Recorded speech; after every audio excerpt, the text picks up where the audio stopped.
ನಮಸ್ತೆ ಫ್ರೆಂಡ್ಸ್, ಇವತ್ತು ಫ್ರೈಡೇ ಶುಕ್ರವಾರ. ನಾನು ನಿಮ್ಮ ಸಂಗೀತ ಗೋವಾದಿಂದ. ನಾನು ನನ್ನ ಜೀವನ ಇವತ್ತಿನ ವ್ಲಾಗ್ 5ನೇ ವ್ಲಾಗ್ ಆಗಿದೆ. ಹಾಗೆ ನಿನ್ನೆ ವಿಡಿಯೋದಲ್ಲಿ ನಾನು ಹೇಳಿರೋ ರೀತಿ ಶಾಪ್ ಓಪನ್ ಮಾಡಿದೆ, ಎಲ್ಲ ರೆಡಿ ಆಯಿತು. ಒಂದು 2 ಮಂತ್ಸ್ ಆಯಿತು ನನಗೆ ಎಲ್ಲ ಹೊಂದಾಣಿಕೆ ಆಗಲಿಕ್ಕೆ. ಅಂದರೆ ಸಾಮಾನೆಲ್ಲ ಒನ್ ಬೈ ಒನ್ ಆಗಿ ಎಲ್ಲ ತಗೊಳ್ಳಿಕ್ಕೆ. ಗ್ರೋಸರಿ ಏನೂ ಪ್ರಾಬ್ಲಮ್ ಆಗಿಲ್ಲ, ಕೋಲ್ಡ್ ಡ್ರಿಂಕ್ಸ್ ಏನು ಪ್ರಾಬ್ಲಮ್ ಆಗಿಲ್ಲ. ಅಂದರೆ ಒಂದು ಸ್ವಲ್ಪ ಟೈಮ್ ತಗೊತು, ಯಾಕೆಂದರೆ ಒಂದೇ ಸಲ ನಾವು ಆಗೋದಿಲ್ಲ. ಫಸ್ಟ್ ನನಗೆ ಮಾರ್ಕೆಟ್ ಹೋಗಿ ತರಲಿಕ್ಕೆ ನನಗೆ ಅಸಾಧ್ಯವಾಗಿತ್ತು.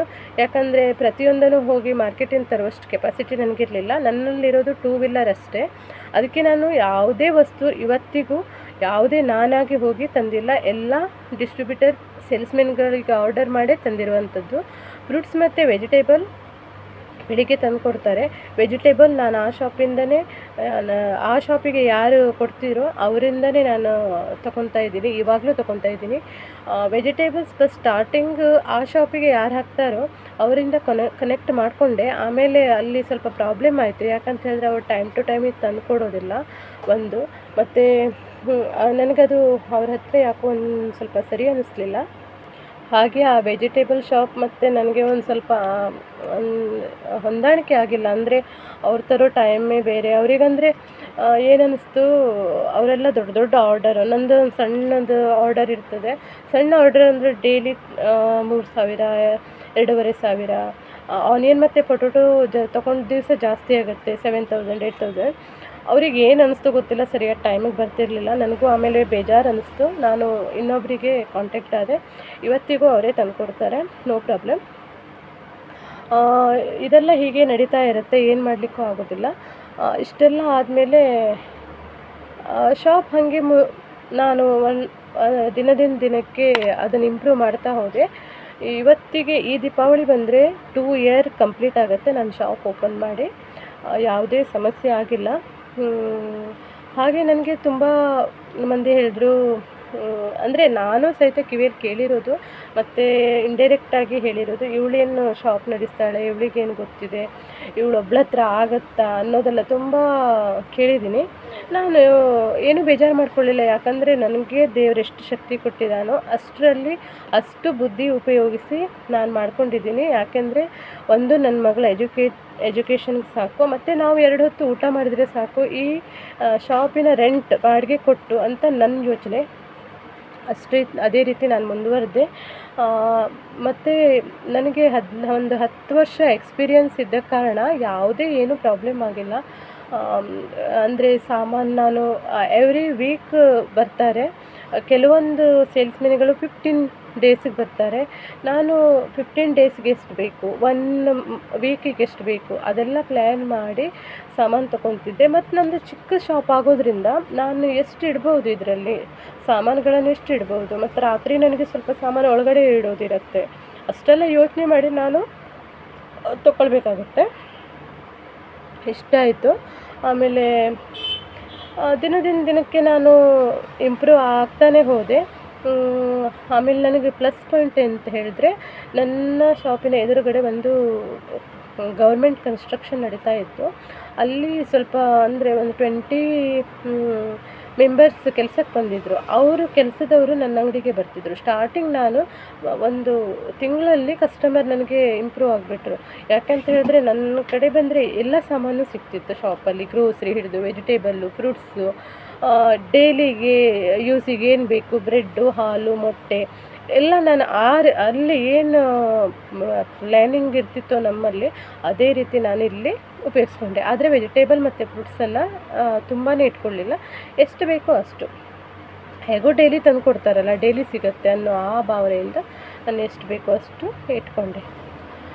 ಆಮೇಲೆ ನಾನು ಇದೆಲ್ಲ ಆಯಿತು, ಒಂದು ಲೆವೆಲ್ ಎಗ್ರಿಮೆಂಟು ಆಯಿತು, ದುಡ್ಡು ಕೊಟ್ಟೆ, ಶಾಪ್ ಸಹಿತ ಓಪನ್ ಆಯಿತು. ಇಷ್ಟೆಲ್ಲ ಆದಮೇಲೆ ನನಗೆ ಡೈಲಿ ಒಂದು ಬೇಜಾರು ಅನಿಸ್ತಿತ್ತು. ಯಾಕಂದರೆ ನನಗೆ ಆ ಶಾಪಿದು ಒಂದು ಅಟ್ಯಾಚ್ಮೆಂಟ್ ಹೋಗೇ ಇಲ್ಲ. ನಾನು ಫಸ್ಟ್ ಇದ್ನಲ್ಲ, ಆ ಶಾಪಿದು ಒಂದು ಅಟ್ಯಾಚ್ಮೆಂಟ್ ಹೋಗೇ ಇಲ್ಲ. ಡೈಲಿ ರಾತ್ರಿ ಹೋಗಬೇಕಾದ್ರೆ ಬೈಕ್ ತಗೊಂಡು ಏನೋ ಒಂಥರ ಮನಸ್ಸಿಗೆ ಬೇಜಾರಾಗ್ತಿತ್ತು. ರೋಡಲ್ಲೆಲ್ಲ ಯೋಚನೆ ಮಾಡ್ತಾನೆ ಹೋಗ್ತಿದ್ದೆ. ಆದರೆ ಇಲ್ಲಿ ಡೈಲಿ ಕೆಲಸ ನಂದು ಬೆಳಿಗ್ಗೆ ಬರೋದು, ಶಾಪ್ ಓಪನ್ ಮಾಡೋದು ಇದು ನಡೀತಾ ಇತ್ತು. ಆದರೆ ಮೈಂಡಲ್ಲಿ ಮಾತ್ರ ಅದು ಒಂಥರ ಏನಂತಾರಲ್ಲ ರಿನ್ಯೂವಲ್ ಆಗ್ತಾನೇ ಇತ್ತು.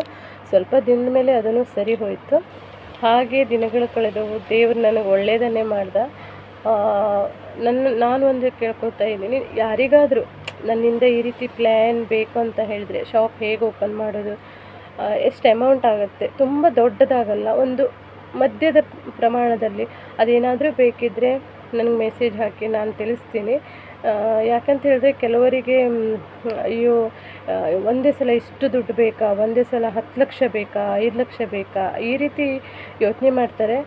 ನನ್ನ ಫ್ರೆಂಡ್ ಒಬ್ಬಳು ಹಾಗೆ, ಆಕೆ ಯಜಮಾನ್ರ ಸಹಿತ ಕೆಲಸಕ್ಕೆ ಹೋಗ್ತಾ ಇರಲಿಲ್ಲ. ಅವ್ರನ್ನ ಅಕಸ್ಮಾತ್ ಅವರ ಮನೆಯಿಂದ ಹೊರಗೆ ಹಾಕಿದ್ರು, ಏನೋ ಅವ್ರ ಮನೇಲಿ ಕಾರಣಗಳಾಂತರಿಂದ. ಆಕೆ ನನಗೆ ಬಂದು ಹೇಳಿದ್ಲು. ನಾನು ಆಕೆಗೆ ತುಂಬಾ ಹೇಳಿದೆ, ನೋಡು ಎಲ್ಲಾದರೂ ಶಾಪ್ ಸಿಕ್ಕಿದ್ರೆ ಈ ರೀತಿ ಒಂದು ಓಪನ್ ಮಾಡಿ, ನಿಮಗೆ ಅಂದರೆ ನೀವು ನಿಮ್ಮ ಯಜಮಾನರು ಮಕ್ಕಳು ಇದ್ದಾರೆ, ಓಕೆ, ನಾನು ಒಬ್ಬಳೇ ಹ್ಯಾಂಡಲ್ ಮಾಡ್ತೀನಿ. ನಾನು ಬೆಳಿಗ್ಗೆಯಿಂದ ಬಂದು ರಾತ್ರಿ 10 ಗಂಟೆ ತನಕ ಒಬ್ಬಳೇ ಹ್ಯಾಂಡಲ್ ಮಾಡ್ತೀನಿ. ಯಾವಾಗಾದರೂ ಅಮಾವಾಸ್ಯೆ ಹುಣ್ಣಿಮೆಗೆ ಅಂತಾರಲ್ಲ, ಆ ರೀತಿ ಮಧ್ಯಾಹ್ನ ಮನೆಗೆ ಹೋಗಿ ಊಟ ಮಾಡ್ತೀನಿ. ಇಲ್ಲಾಂದರೆ ಡಬ್ಬ ಬೆಳಿಗ್ಗೆನೇ ತಂದು ಇಲ್ಲೇ ತಿಂದು ನಾನು ಇಲ್ಲೇ ಇರ್ತೀನಿ. ಆ ರೀತಿ ಏನೋ ಆಗೋದು ನಿಮಗೆ ಈಸಿ ಆಗುತ್ತೆ. ಇಲ್ಲ ಆಕೆಗೆ ಮೈಂಡಲ್ಲಿಲ್ಲ ಅಷ್ಟು ದುಡ್ಡು ಬೇಕು, ಇಷ್ಟು ದುಡ್ಡು ಬೇಕು, ಅಂದರೆ ಕಸ್ಟಮರ್ ಆಗ್ತಾರೋ ಇಲ್ಲೋ, ಆ ದುಡ್ಡು ವಾಪಸ್ ಬರುತ್ತೆ ಇಲ್ಲ, ಇಷ್ಟು 106 ಕ್ವಶ್ಚನ್ನು. ನಾವು ಜೀವನದಲ್ಲಿ ಕ್ವಶ್ಚನ್ ಹಾಕ್ತಾ ಹೋದರೆ ಅದು ಕ್ವಶ್ಚನ್ ಮಾರ್ಕ್ ಆಗೇ ಉಳಿಯುತ್ತೆ. ಇಷ್ಟೇ. ನಾವು ಯಾವತ್ತು ಕ್ವಶ್ಚನಿಗೆ ಆನ್ಸರ್ ಕೊಡ್ತಾನೆ ನಮ್ಮ ಜೀವನ ಮಾಡ್ತೀವೋ ಆವಾಗಷ್ಟೇ ನಮ್ಮ ಜೀವನ ಮುಂದೆ ಹೋಗಲಿಕ್ಕೆ ಸಾಧ್ಯ. ಇಷ್ಟೆಲ್ಲ ಆಗಿ ಆಮೇಲೆ ಅಮ್ಮನೂ ಸ್ವಲ್ಪ ಖುಷಿ. ಯಾಕೆಂದರೆ ಆಯಿತು ಇವಳು ಇಷ್ಟೆಲ್ಲ ಮಾಡಿದ್ರೂ ಇಂಡಿಪೆಂಡ್ ಆಗಿ ಒಂದು ಶಾಪ್ ಓಪನ್ ಮಾಡಿ ಬದುಕೋಕೆ ಕಲಿತಾ ಇದ್ದಾಳೆ, ಅಂದರೆ ಬದುಕ್ತಾ ಇದ್ದಾಳೆ ಅಂತ ಅಮ್ಮನಿಗೂ ಒಂದು ಮೈಂಡ್ ಫ್ರೀ ಆಯಿತು. ಇಲ್ಲ ಅಂತ ಹೇಳಿದ್ರೆ ನಾನು ಮತ್ತು ನನ್ನ ತಮ್ಮನ ನಡುವೆ ಜಗಳ ಅಂತೇನಿಲ್ಲ, ಈ ಒಂಥರ ಏನಂತಾರೆ ಕಸಿಬಿಸಿ ನಡುವೆ ಅಮ್ಮನಿಗೆ ಸ್ವಲ್ಪ ಮೈಂಡ್ ಪಾಪ ತುಂಬಾ ಅಮ್ಮ ಡಿಸ್ಟರ್ಬ್ ಆಗಿಬಿಟ್ಟಿದ್ರು. ಅಂದರೆ ನನಗೂ ಹೇಳಲಿಕ್ಕಾಗೋದಿಲ್ಲ, ಅವರಿಗೆ ಮಗನಿಗೂ ಈ ರೀತಿ. ಅದಕ್ಕೆ ನನ್ನ ಥಿಂಕಿಂಗ್ ಏನಂದರೆ, ನಮ್ಮಿಂದ ಇನ್ನೊಬ್ಬರಿಗೆ ಯಾವುದೇ ಕಾರಣಕ್ಕೂ ಕಷ್ಟ ಆಗಬಾರ್ದು, ಹೊರೆ ಆಗಬಾರ್ದು, ನಮ್ಮ ಜೀವನ ನಾವೇ ನೋಡ್ಕೊಂಡು ಹೋಗಬೇಕು, ಅದೊಂದು ನನ್ನ ಆಸೆ. ಇಷ್ಟೆಲ್ಲ ಆದಮೇಲೆ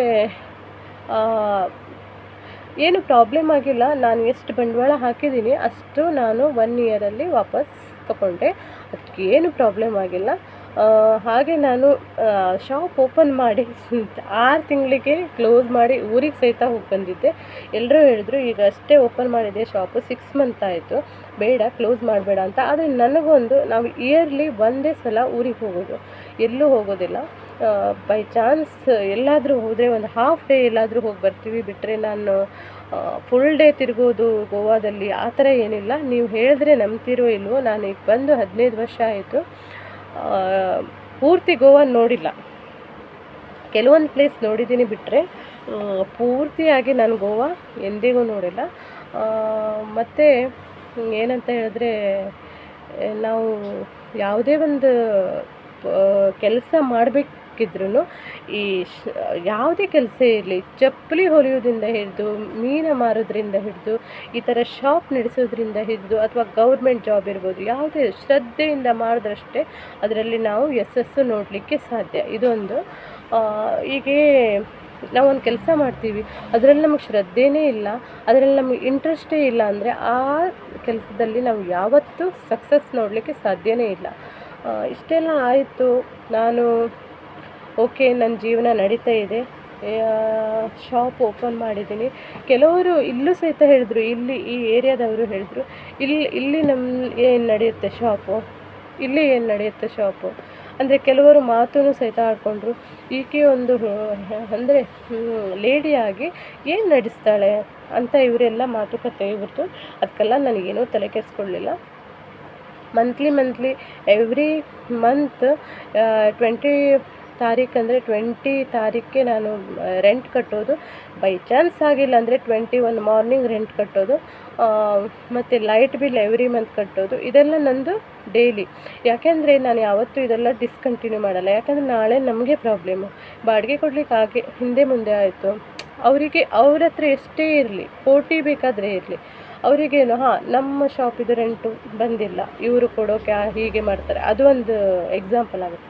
ಅದಕ್ಕೆ ನಾನು ಅದಕ್ಕೆಲ್ಲ ಯಾವುದೇ ದಾರಿನೂ ಮಾಡಿಕೊಟ್ಟಿಲ್ಲ, ಆ ದಾರಿ ಮಾಡಿ ಕೊಡಲೂಬಾರ್ದು. ನಾವು ನಮ್ದು ಎಷ್ಟೇ ಪ್ರಾಬ್ಲಮ್ ಇದ್ದರೂ ಆ ತಾರೀಕಿಗೆ ನಾವು ರೆಂಟ್ ಕೊಡಬೇಕು. ಇಷ್ಟೆಲ್ಲ ಆಯಿತು. ಇಷ್ಟೆಲ್ಲ ಆದಮೇಲೆ ನಾನು ಡೈಲಿ ಈಗ ಹಣ ಉಳಿತಾಯದ ಬಗ್ಗೆ, ಹಣ ಉಳಿತಾಯ ಅಂತ ಹೇಳಿದ್ರೆ ಇಲ್ಲಿ ಆಗಿರೋದೆಲ್ಲ ದುಡ್ಡು ಮನೆಗೆ ತೊಗೊಂಡೋಗಿ ಇಡೋದಲ್ಲ. ಮನೆಗೆ ತೊಗೊಂಡೋಗಿ ಇಟ್ಬಿಟ್ರೆ ಇಲ್ಲಿ ನಾವು ಸಾಮಾನು ಯಾವುದು ತೊಗೊಳ್ಳೋದು? ಅದಕ್ಕೂ ಬೇಕು ಅಲ್ವಾ ದುಡ್ಡು. ಅದಕ್ಕೆ ನಾವು ದಿನದಲ್ಲಿ ಇಷ್ಟು ದುಡ್ಡು, ಈಗ ಒಂದು ದಿನದಲ್ಲಿ ಒಂದು 2,000 ರೂಪಾಯಿ ಉಳಿಸಬೇಕು. ಹಾಗೆ ಇದ್ದವಾಗ ನಾನು ಡೈಲಿ ಒಂದು ಬ್ಯಾಂಕಿನಲ್ಲಿ ಅದು ಹಾಕಬೇಕು. ಪಿಗ್ಮಿ ಅಂತ ಬರ್ತಾರಲ್ಲ, ಡೈಲಿ ಕಲೆಕ್ಟ್ ಮಾಡೋರು, ಒಂದು ಬ್ಯಾಂಕ್ ಅಂತ ಇರುತ್ತೆ, ಅವರಿಗೆ ಹಾಕ್ತಾ ಇದ್ದೇನೆ. ಈಗ ಆಯಿತು, ನಾನು ಪೈಲ ವರ್ಷದಲ್ಲಿ ದುಡಿದಿದ್ದೇನೆ, ಈಗ ನೆಕ್ಸ್ಟ್ ವರ್ಷ ಸಹಿತ ಅದೇ ರೀತಿ ಕಂಟಿನ್ಯೂ ಮಾಡ್ತಾಯಿದ್ದೀನಿ. ಏನೂ ಪ್ರಾಬ್ಲಮ್ ಇಲ್ಲ. ಏನೋ ಹೇಳ್ತಾರಲ್ಲ, ಹೇಳೋರ ಮಾತಿಗೆ ನಾವು ಯಾವತ್ತೂ ಕಿವಿ ಕೊಡಬಾರ್ದು. ಜನ ನಾವು ಒಳ್ಳೆಯವರಿದ್ದರೂ ಹೇಳ್ತಾರೆ, ನಾವು ಕೆಟ್ಟವರಿದ್ದರೂ ಹೇಳ್ತಾರೆ. ಮತ್ತೊಂದು ಫ್ರೆಂಡ್ಸ್, ನಮ್ಮ ಹತ್ರ ದುಡ್ಡಿದೆಯಾ, ಎಲ್ಲ ನಮ್ಮ ಹಿಂದೆ ಬರ್ತಾರೆ. ಅದು ಇಲ್ಲವಾ, ಯಾರೂ ಇಲ್ಲ. ನಾನು ಅದನ್ನು ತಿಳ್ಕೊಂಡೆ ಒಂದು. ಮತ್ತು ನಾನು ನನ್ನ ಮಗಳು ಅಲ್ಲಿ ಶಾಪ್ ಬಿಟ್ಟ ಮೇಲೆ 15 ಡೇಸ್ ಮನೇಲಿದ್ದೀವಿ. ನನ್ನ ಅಮ್ಮ ಮತ್ತು ನನ್ನ ಮಾಮನ ಮಗಳೊಬ್ಬಳು, ಅವರಿಬ್ಬರು ನನಗೆ ಕಾಲ್ ಮಾಡಿ ಡೈಲಿ ಕೇಳ್ತಿದ್ರು, ಏನಾದರೂ ವಿಷಯ, ಊಟ ಮಾಡಿದ್ದ, ಇಲ್ಲ ಶಾಪ್ ಸಿಗ್ತಾ ನಿನಗೆ ರೆಂಟಿಗೆ, ಈ ಥರ ಎಲ್ಲ ಕೇಳ್ತಿದ್ರು. ಮತ್ತು ಯಾರು ಸಹಿತ ನಾನು ಯಾರಿಗೂ ವಿಷಯ ತಿಳಿಸ್ಲಿಲ್ಲ ಮೊದಲನೇದು. ಮತ್ತು ಯಾರು ಸಹಿತ ನೀನು ಹೇಗಿದ್ದೀಯಾ, ಏನು ಮಾಡ್ತಾಯಿದ್ದೀಯ, ಏನೂ ಕೇಳಿಲ್ಲ. ಅದು ನನಗೆ ಅನ್ಸ್ಕೊಂಡ್ರೆ ದುಃಖ ಆಗುತ್ತೋ ಬೇಜಾರಾಗುತ್ತೋ ಗೊತ್ತಿಲ್ಲ. ಯಾಕಂದರೆ ಮನುಷ್ಯನಿಗೆ ಒಂದು ವ್ಯಾಲ್ಯೂ ಇರೋದು ಅವರಲ್ಲಿ ದುಡ್ಡಿದ್ದವಾಗ, ಅವ್ರಿಗೊಂದು ಕೆಲಸ ಇದ್ದವಾಗ ಅಷ್ಟೇ. ಕೆಲಸ ಇಲ್ಲ, ಅವ್ರ ಹತ್ರ ದುಡ್ಡಿಲ್ಲ ಅಂದರೆ ಅವ್ರಿಗೆ ವ್ಯಾಲ್ಯೂನೇ ಇಲ್ಲ. ಅವರ ಮಾನಸಿಕ ಫೀಲಿಂಗ್ಸ್ಗಳಿಗೆ ಯಾವತ್ತೂ ಬೆಲೆ ಕೊಡೋದೇ ಇಲ್ಲ. ಹಾಗೆ ನಾನು ಇವಾಗ ಇದ್ದೇನೆ ಗೋವಾದಲ್ಲಿ. ನನ್ನ ಮಗಳು ಇವಾಗ 2nd PU, ಅವಳ ಹೈಯರ್ ಎಜುಕೇಷನ್ ಏನು ಮಾಡ್ತಾಳೆ ನೋಡಬೇಕು. ಆಕೆ ಏನು ಎಜುಕೇಷನ್ ಮಾಡ್ತಾ ಅದಕ್ಕೆ ನಾನು ರೆಡಿ ಇದ್ದೀನಿ, ಯಾಕೆಂದರೆ ಅಷ್ಟು ಸ್ಟ್ಯಾಂಡರ್ಡ್ ಇದ್ದೀನಿ ನಾನು. ಎಷ್ಟೇ ಫ್ರೆಂಡ್ಸ್, ಇವತ್ತಿನ ವ್ಲಾಗ್ ಇಲ್ಲಿಗೆ ನಿಲ್ಲಿಸ್ತೀನಿ. ಇನ್ನಿರೋ ವಿಚಾರನ ನಾಳೆ ನಾನು ಮುಂದುವರಿಸ್ತೀನಿ. ಇನ್ನೊಂದು ವ್ಲಾಗಲ್ಲಿ ಸಿಗೋಣ. ವಂದನೆಗಳು.